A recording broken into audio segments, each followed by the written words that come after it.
What's up, everybody? Whoopin' Long COVID here. Spending all day, every day trying to kick the shit out of this thing that's been kicking the shit out of me. Today, we're going to talk about red light therapy. And so, one of the treatment modalities for long COVID that I'm exploring is the use of red light. And the process is simple. You shine a red light onto your body.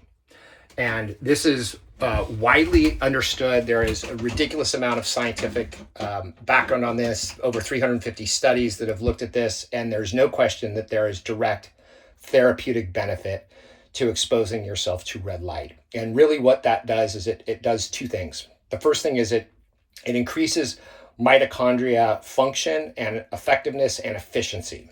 And so that's of paramount importance to me. One of the biggest challenges that I have is this chronic fatigue, which is directly correlated with my body's ability to replenish ATP, which is right now it's retarded or reduced. And then lastly, the way in which ATP is regenerated is a function of mitochondrial health. And so anything that I can do to help my mitochondria function more effectively has a direct impact on my long COVID symptoms. Now, this is something I've been doing this for years. I've been doing red light way before I had long COVID, and I've always had really good response to it. After long COVID treatment, I tend to have more energy. I tend to be more alert. I tend to sleep better. I tend to eat better. So it's just overall a great treatment protocol. Now, the thing about it is not all red light is created equal. There are essentially three ways to get red light. One is LED. So an LED bulb, it's just emitting straight up red light. The second is fluorescent. It's like the big fluorescent tubes, except they're emitting red light instead of white light. And then the third would be incandescent, which would be like a light bulb. Now, in the grand scheme of things, incandescent is irrelevant. It is a waste of time. Do not bother with it at all. Period, end of story. On the fluorescent side versus LED, LED is significantly better. And once again, this is not opinion, this is scientific fact. There are numerous studies, scientific studies that have proven this out. And the reason that LED is better is, number one, you can control the wavelength. And so, light is generally managed by nanometers or measured by nanometers. We know that red light that is in the 650 nanometer range is the specific range at which mitochondria health is optimized.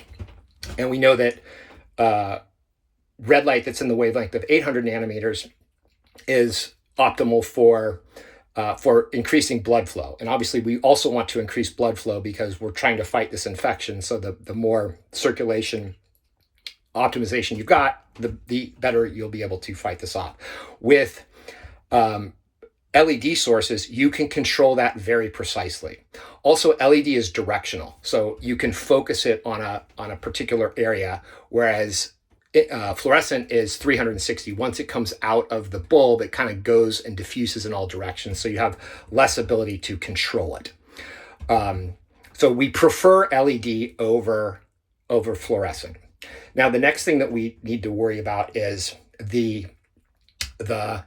amount of red light that you're being exposed to. So, one tiny LED bulb versus, 50 fluorescent bulbs, obviously you're going to get more benefit off of the fluorescent than the LED. But ceteris paribus, all else being equal, you're going to want to do LED over fluorescent.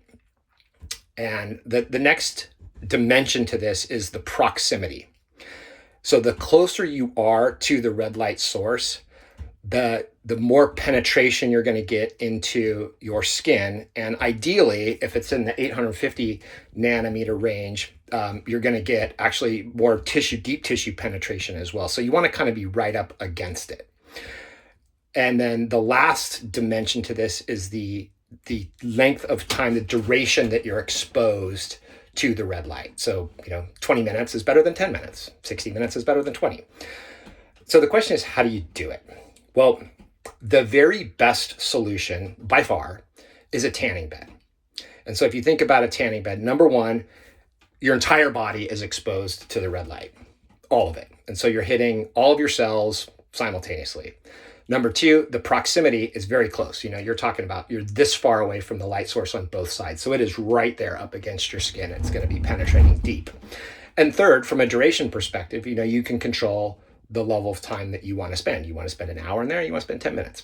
So tanning beds are great. The downside is cost. So I looked into buying an LED tanning bed. Good ones start at about $60,000. So that's kind of the equivalent of buying a 5 Series BMW to get some light. Probably not the best use of resources for me.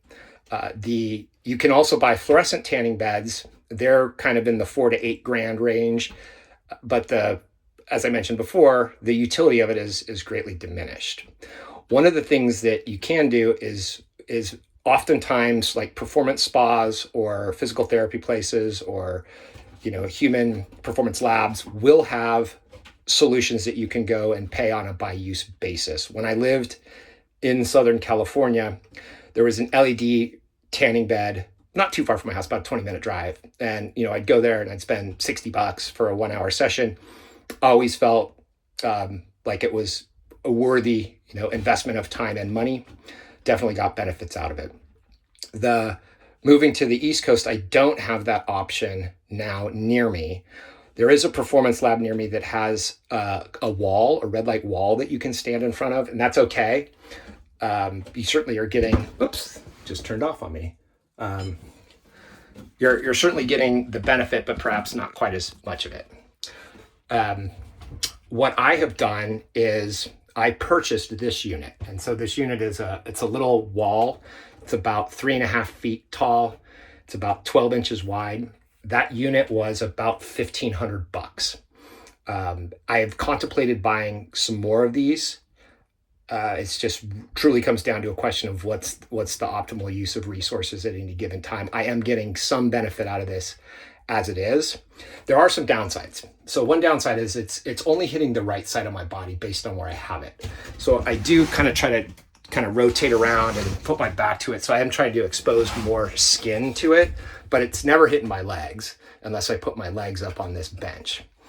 The other piece of this is it's kind of hard to get close to unless I kind of lean against it, but it's hot. And so that makes it hard to lean against. So I'm losing some surface area and I'm losing some proximity. What I am gaining, as you probably can tell by the way I'm sweating my ass off, I actually have this rigged up inside my sauna. So when I turn my sauna on, I can stack protocols and I can do red light at the same time I'm doing sauna. And so I don't have to carve off, an extra hour to go do this. I can just do it at the same time. With that, the red light device does also emit heat. So it makes my sauna hotter, which I prefer as well. So I am getting kind of double benefits of it. And it's convenient. I just have to walk upstairs, turn the thing on and jump in it versus drive somewhere, pay $50 to stand in front of a wall for 40 minutes and then drive home. I can do it for, 10 minutes if that's all I have time for, or I can do it for 2 hours if I want to. So net, I think key takeaways from today, and I apologize for the jaggedy camera action. I am trying to hold this thing up as I'm sitting in 150 degree temperature, sweating my ass off. But we know for sure that this has proven therapeutic benefits. My personal experience with it is I do notice a difference. It is tangible.